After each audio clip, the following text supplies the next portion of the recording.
Here are the horoscopes for the week of the 14th to the 20th of March 2022. Now, first of all, apologies for this video being what they call late. I must have got swept up in the Sun conjunct Neptune and I completely drifted away and lost track of time, because time's sort of ending at the moment. It's a very nebulous and strange environment that we're in, where we're having to let go of old structures and really live in the present moment, feeling all of these different energies, cleansing away the densities of the old systems and being sovereign to our unique vibration. So this week we have the Sun conjunct Neptune all week, and this is very much a cleansing that I was talking about last week. Imagine sunlight through the water. I was describing a healing effects of a waterfall. So our ability to really tune in, to feel, to refresh, to rejuvenate as we approach the spring equinox is really strong this week. We have a bit of a waterfall effect as Mercury is in Pisces with Jupiter, Neptune and the Sun. Mercury will go over each of these planets in turn, as Mercury is the planet that moves the fastest. So in the coming weeks we have a cascade of consciousness, as Mercury is the fields that we tune into, and we're under the collective thought forms until we become conscious enough to raise our awareness. So all these planets in Pisces, the last sign of the zodiac. At the moment we're looking at some very interesting charts, as we have Pluto in Capricorn, Mars and Venus remain conjunct this week, and we've spoken on that, with Saturn also in Aquarius, and then Mercury, Jupiter, Neptune and the Sun in Pisces. These are all the last signs of the zodiac. So as we approach the spring equinox on the 21st, when we start a new cycle, we've actually got all the major planets except for Uranus and of course the Moon in the last signs of the zodiac. So we're not just doing a yearly cleanse, we're letting go of decades. We're letting go of the old system completely.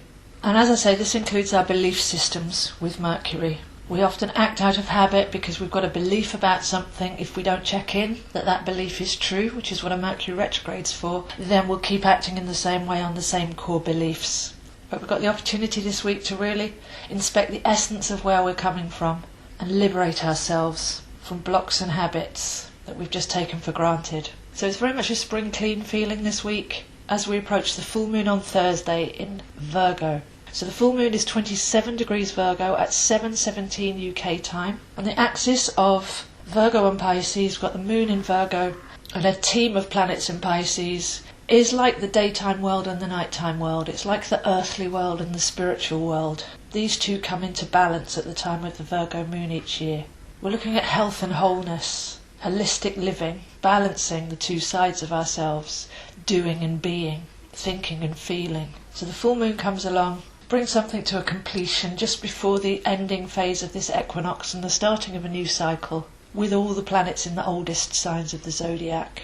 And as Mercury is about to go over Jupiter, Neptune and the Sun, then we've got certain dates where we can place our focus for this work. And on the equinox, that will be the first date with Mercury making a conjunction to Jupiter, clearing away the old and making room for the new. So it's a very harmonious chart for the full moon. Take the opportunity to be still, to reflect.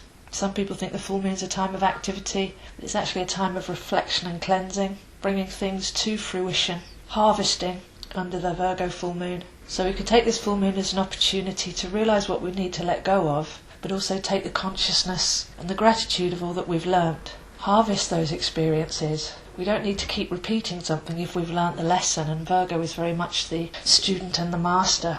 So when we're letting go, it's very important to do that with gratitude. Everything that you've experienced so far has taught you something. It's been something that you wanted to experience. Take the seed of awareness forwards, but leave the baggage and the story and the density behind. So there is a challenging aspect on Friday. We've got Venus square Uranus, and Venus in Aquarius is what we truly value. And Uranus in Taurus is the unconditioned heart. So changing our values here really on reliance on external gratification, viewing limiting timelines and really expanding that into the soul awareness of why did I really come here, what really matters to me, and anchoring in our true vibration. So next week's busier with the actual equinox, with the beginning of the cascade of Mercury, with the beginning of a new cycle from now through to the middle of April. But I feel take this week to reflect, to nourish, to balance, to raise conscious thought, to delete old programs to cleanse from the cells of the body anything we're carrying that's of the old narrative, that's limiting, restricting or corrupt in any way. And it feels like a preparation bath before a ritual. That's the feeling that I'm getting from this. Our intuition should be strong at this time. Go from the mechanical thought processes to the deep knowing, letting go of mundane thought, regret, fear, anxiety. Swim in the timeless etheric waters of all of this Pisces energy. And as we re-emerge next week, feel the space, feel the lightness, feel the liberation that's flooding in.